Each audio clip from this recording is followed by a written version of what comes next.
Pangulong Bongbong Marcos, tandaan niyo po ito. Ikaw ay magaling na presidente, kaya ikaw ay pilit nilang binabaksak at sinisiraan at binabatikos at gustong patansikin sa iyong pwesto. Dahil po, Pangulong Bongbong Marcos, naiinggit po sila kung ano ang meron ka at kung ano ang mga nagagawa mo para sa bayan.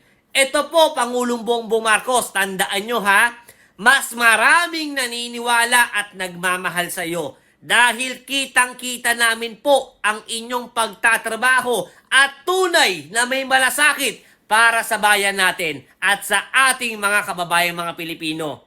Kung ang tatay mo ay nasiraan dati at napabaksak nila dahil sa mga kabalbalan at mga kalokohan nila at kasinungalingan nila, dahil wala pang social media nun. Dahil po, Pangulong Bongbong Marcos, sa totoo lang, dati ay napakadali lang po siraan ng isang politiko dahil wala pang social media dati. Ngayon, Pangulong Bongbong Marcos, sa kapanahunan nyo, 2025, high-tech na, makikita na po ang bawat ginagawa ng isang politiko or ng isang presidente.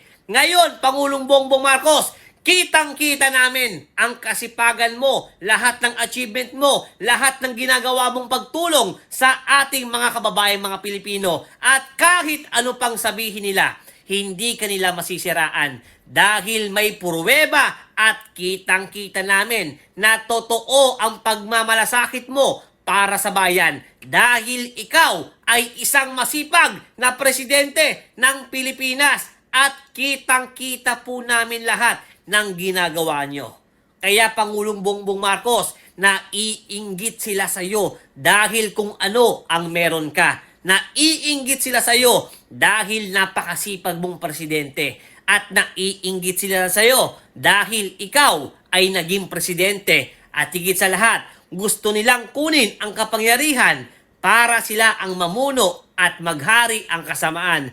Pero Pangulong Bongbong Marcos, alam namin na ikaw ay isang mabuting presidente, masipag na presidente, at may takot sa Diyos bilang isang presidente. Kaya Pangulong Bongbong Marcos, kung alam mo lang, napakaraming nagmamahal sa iyo na kapwa natin mga Pilipino na sumusuporta sa iyo. Kaya Pangulong Bongbong Marcos, para malaman mo, maraming nagmamahal sa iyo at maraming sumusuporta sa iyo dahil kitang-kita po namin ang pagtatrabaho at pagseserbisyo mo para sa bayan. Ikaw ang nakatuklas ng mga korap at pagnanakaw sa pera ng taong bayan. Diyan kami bilib sa iyo na binulgar mo lahat ng kalokohan dito sa ating bansa. Lahat ng mga pangungurakot ng mga matataas na mga opisyales diyan sa gobyerno.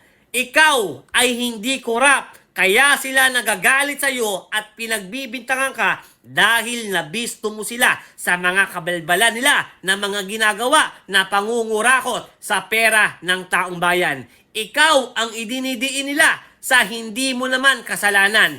Ikaw ang dinidiin nila sa hindi mo naman ginawa. Kaya Pangulong Bongbong Marcos, alam namin ang tunay na katotohanan. Ikaw ang nagbulgar sa korupsyon. Ikaw ay hindi korap at sila ang tunay na korap, hindi ikaw, Pangulong Bongbong Marcos. Ipaglalaban ka namin dahil mahal ka namin, dahil nakikita namin at nararamdaman namin na ikaw ay tunay na presidente na merong tunay na may malasakit para sa ating bansa at sa aming mga Pilipino. Kaya Pangulong Bongbong Marcos, laban lang, tuloy-tuloy lang sa pagtatrabaho. Hayaan nyo yung mga masasamang tao na gusto kong pabaksakin na hindi naman sila magtatagumpay.